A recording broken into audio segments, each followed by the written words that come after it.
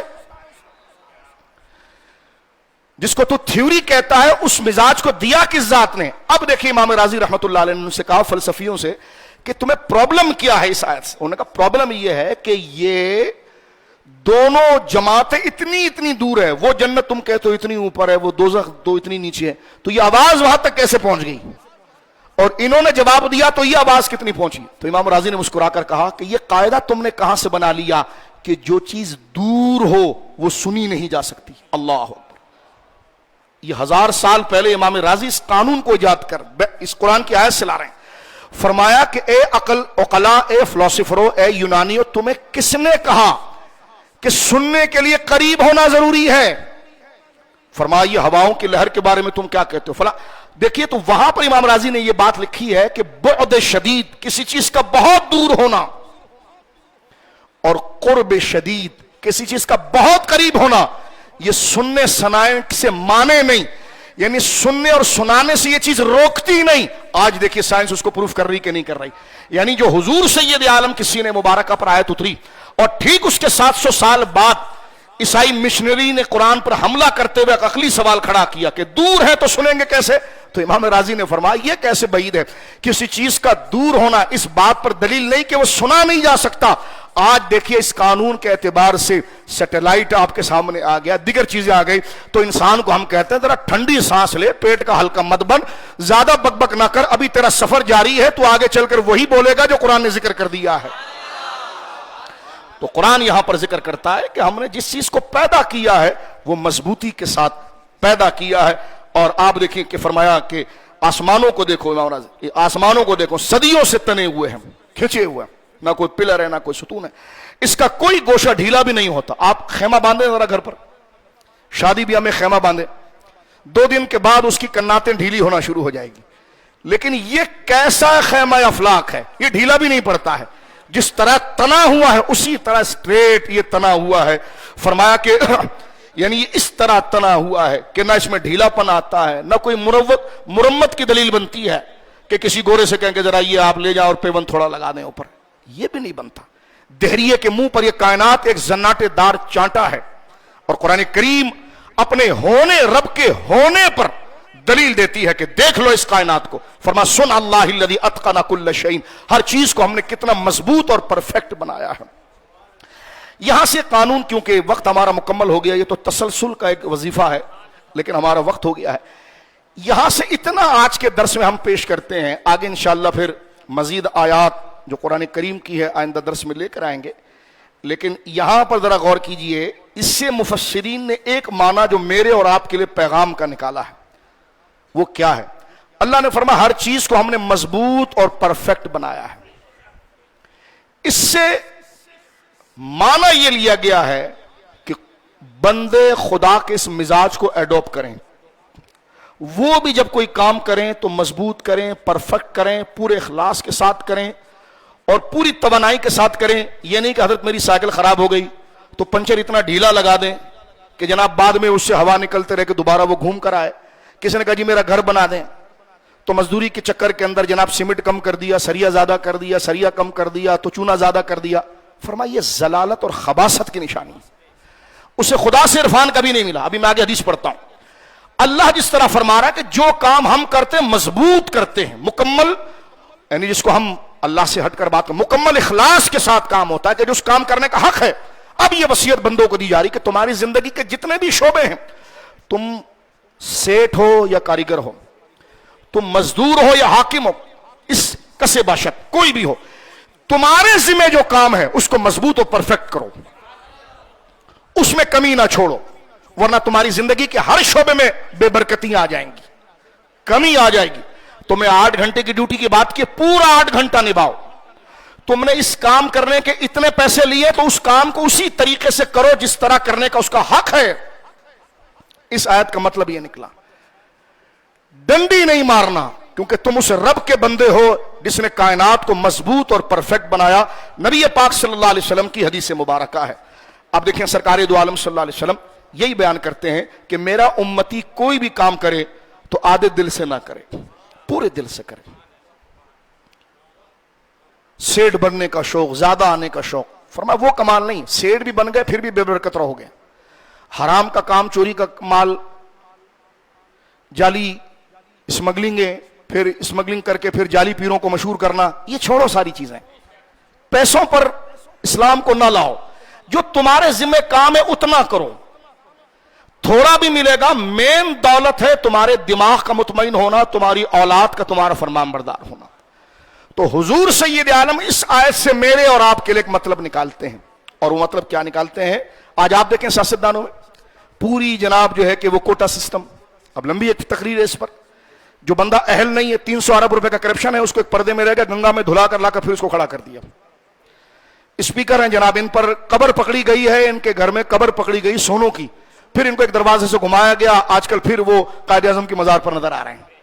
ایسا غلیظ نظام لکھنے والا خود کے ساتھ سید لکھے, حکمران لکھے, جتنا عزت کا لقب لکھے گا اتنا خدا کی بارگاہ میں اور رگڑا جائے گا.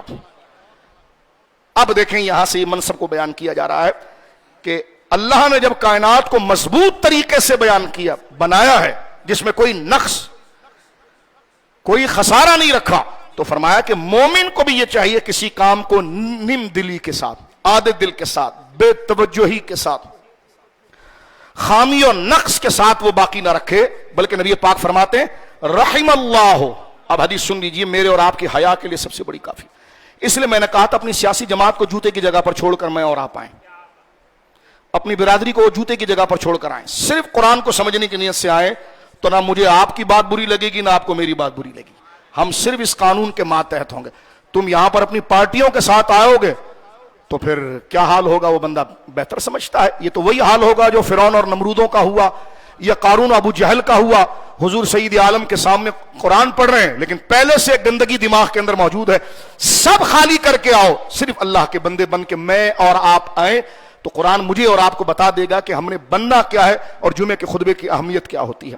تقریر کو ختم کرتے ہیں اس کے مطابق کہ جب رب نے اس کائنات کو مضبوطی کے ساتھ، تیقن کے ساتھ پرفیکٹ بنایا ہے، تو لہذا مومن کو بھی چاہیے کہ اپنے ذمے کا جو وہ کام کرتا ہے، ڈرائیور ہے، چوکیدار ہے، مزدور ہے، جوتے گانٹنے والا ہے، عمارتیں بنانے والا ہے، کلر کرنے والا ہے، کوئی بھی اس کے ذمے کام ہے، تو یہ آیت اس کو حیا دلاتی ہے کہ پھر وہ کام پورے دل سے کرے. ہو جیسے رب نے کام جو بنایا ہے وہ مکمل اور مضبوط بنایا ہے.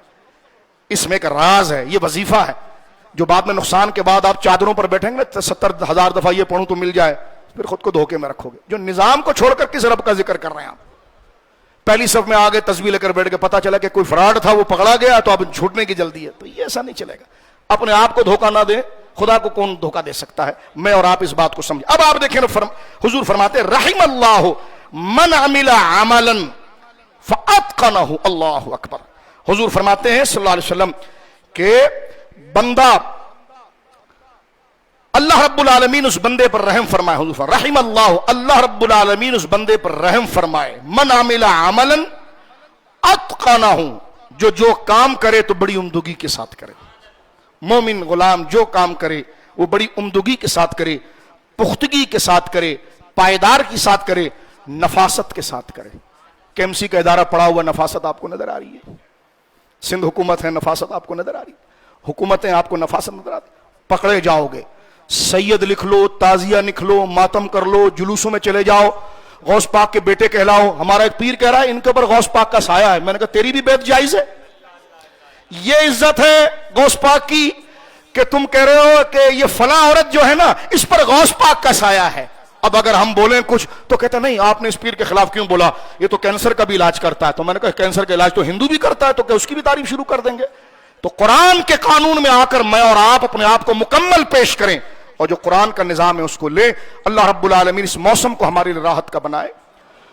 اور سورہ نمل کی آیت 88 گھر میں جا کر اس کو بار بار بطور وظیفہ پڑھیں اور غور کریں کہ یہ ہمارے اندر وہ اصلاح، دیانت، امانت، اخلاق، صحیح کو صحیح کہنا، غلط کو غلط کہنا، اور ہمارے ذمہ جو ذمہ داریاں ہیں کہ سڑک پر گاڑی کہاں چلانی ہے، ہمارا گھومنے کا راستہ کون سا ہے، ہمارے آنے کا راستہ کون سا ہے، ہمارے چلنے کا ٹریک کون سا ہے، یہ ساری زندگی ہماری اس قرآن کے تحت آ جاتی ہے. اور حضور نے فرمایا بھلا کرے خدا اس بندے کا جو اپنی زندگی کا کام کرے تو عمدگی کے ساتھ کرے، مضبوطی کے ساتھ کرے، دل جمی کے ساتھ کرے.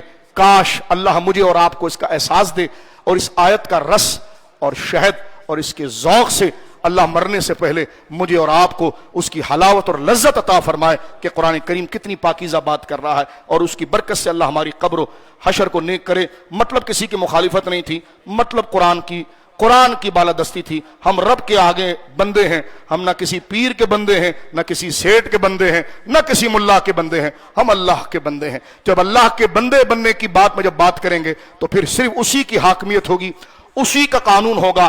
پیر پر بھی اسی کا قانون ہوگا، سید پر بھی اسی کا قانون ہوگا، مولوی پر بھی اسی کا قانون ہوگا، سیاستدان پر بھی اسی کا قانون ہوگا، چیف پر بھی اسی کا قانون ہوگا، جج پر ہی اسی قانون ہوگا. کیونکہ بندے ہم اس کے ہیں. گردن ہماری کندھوں کے اوپر جو ہے یہ کسی کے آگے جھکنے کے لیے نہیں ہے، جس کے آگے جھکنے کے لیے ہے اس کے دربار میں ہم آ چکے ہیں. اللہ رب العالمین ہمیں یہ خود اعتمادی، خودداری جو توحید کی ہے، اللہ ہمارے سینوں کو سے سرشار فرمائے. وآخر